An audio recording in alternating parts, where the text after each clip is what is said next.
Pakistan फाइनल ځکه وګټلو پاکستان فاینل کې افغانستان ته په دې وجه شکست ورکو چې امپایرانو د پاکستان سایډ ایشتلې دي او کالجی کړی دا دا زنه هم بلکې ډېر کرکټ شایقین لګیا دي په میډیا باندې دا خبره ډېره زیاته زیری ګرځشته چې د پاکستان او افغانستان میچ چې کم فاینل میچ پاغه کې امپایرانو کالجی کړی دا اوس امپایران د چا په خوخه باندې راځي آیا د امپایرانو په حقیقت کې کالجی کړی دا کنه بل په دې میچ کې ریویو سیستم ولنو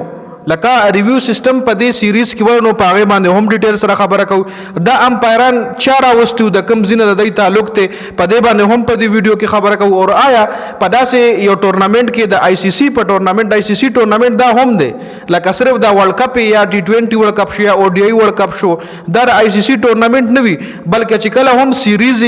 سکیجول کیږي کله هم دوه ملکونو خپلو کې سیریز کوي نو باقاعده د آی سی سی نه اجازه راخلي د آی سی سی په اپروول باندې دغه ټورنمنت یا دغه سیریز چې کوم دی د آی سی سی په اجازه باندې شیډول کیږي نو هغه لپاره بیا چې کوم افیشلز وي د هغه لپاره چې کوم امپایران وي هغه هم آی سی سی اناونس کوي یعنی په دې سیریز کې ټرای نیشن سیریز کې چې څومره امپایرانو نو هغه آی سی سی ټاکلی وو هغه آی سی سی له طرف راغلی لکه دا پاکستان په خپل خوخه نو وروستي نه افغانستان په خپل خوخه وروستي او نه یو ای ای په خپل خوخه باندې راشتو خو آی سی سی هغه امپایرانو ته فیور ورکوي چې کوم جوخت وي لکه اوس د یو ای ای په یو ای ای کې میچونه دي د یو ای ای د پاکستان میچونه دي نو په دې کې آی سی سی کوشش کوي چې د یو ای ای بیسټ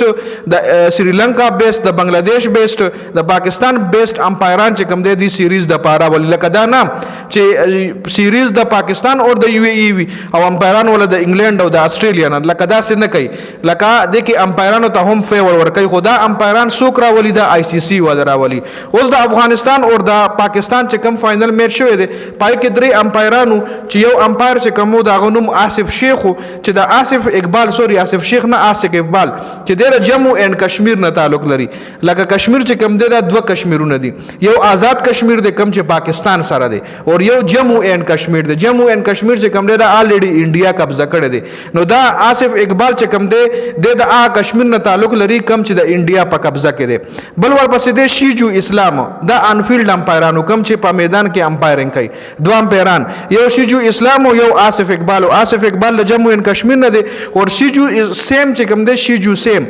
د انډیا دی خود د امپایرینګ کیریئر د یو ای ای نه شروع کو لکه څنګه چې د پاکستان کې لاړیان د بنگلاديش کې لاړیان یا د انډیا کې لاړیان یا د افغانستان کې لاړیان خو کې لاړی وي په خپل ملک ولا مکنه ملاويږي نو هغه لاړ چې یو ای ای کې کرکټ شروع کینو دغه رنګ دا امپایر د انډیا د خود انډیا له طرف کې دی چې د چانس نه ملاوي دوی تل نه امپایرینګ تر وتل لګ سخته مرحله و نو د خپل د امپایرینګ چې کم کیریئر دی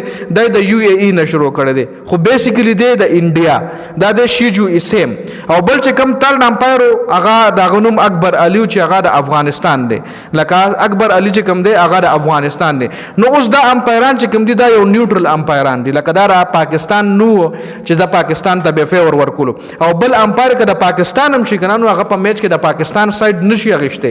ځکه څنګه یو کلاړي خپل کیریئر جوړای کنه چې وایي زیات سکور وکم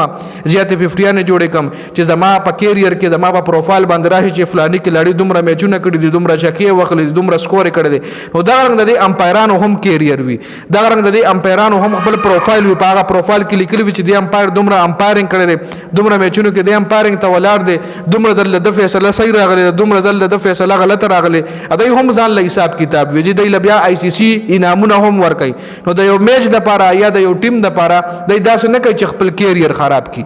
یا د غلطه فیصله په کس باندې کی بل دا انسانان دي انسان نه غلطي کیږي لکه ډیر د افغانستان چې کوم کرکټ شایقین دی وای چې د راشد خان په بال باندې سلمان علي غا لیګ بیفور شو امپایر اوټ ورنکو او بیا د نواز په بال باندې درویش رسول لیګ بیفور شو او امپایر ډایرکټ اوټ ورکو نو لکه دیږي کې دی وای چې دیږي کې امپایر کالجی کړی دا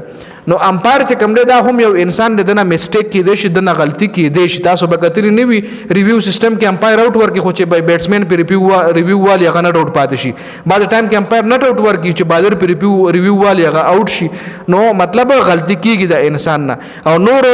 کالجی امپایر نشي کولای دا اسه فضول خبر دا به یو ان پروفیشنل سړی وي دا به یو داسې سړی وي چې هغه به مطلب کل فکر کار نه کوي چې هغه وایي چې امپایرانو کالجی کړی دا نو دا څه نشته دا چې د پاکستان او د انډیا میچ کې امپایرانو الزام لګیدل دي چې امپایران د انډیا سایډ واغښتو نو دونه پاسانه باندې سایډ نه یو خو داسې فیصله وي چې بیخي ښکاري ښه صفه او وایي چې دی غلطه فیصله ورکه داسې نو کول پکار لکه مخکې ویرات کوهلي تقریبا په 99 رنز باندې ولاړو که څه چلو یو رنز ګټې له پاتې و د بنګلادیش بالر وایډ بال وکړو خو امپایر وایډ ور نه کړو نو لکه داسې فیصله چې بیا کوموي نو هغه بیا پته لګي چې او دې ځای کې امپایر د دې ملک سایډ واغېشتو دې ځای کې امپایر د دې کلاړي سایډ واغېشتو نو صفا پته لګي خو دا لیګ بیفور مسله چې کوموي دا ډېره کریټیکل مسله وي د دې پکړ هر څوک نشي کولی د دې پکړ هر امپایر هم صحیح طریقې سره نشو کولی یو دا امپایرنګ چې کوم وي دا ډېر ګران ټاسک وي سپیشلی لیګ بیفور چې په کوم گیم کې وي نو دا ډېر ټاسک دا ډېر ګران کار دی مطلب هر سړی نشي جج کولی صحیح طریقې سره او بل د کلاسونه ایستلي وي د دې ټریننګ کړی وي نو دونه په اسانه باندې ګوره یو امپایر چې کوم دی د شاید لپاره خپل کیریر نه خرابوي بیا به د انډیا امپایر یا د جموں کشمیر امپایر یا د افغانستان امپایر څنګه داسې غلطه کوي چې د پاکستان سایډ باخلي نو په دې ویډیو کې دا معلوماتو تاسو د حوالې سره د کمنټ لازمي وکړئ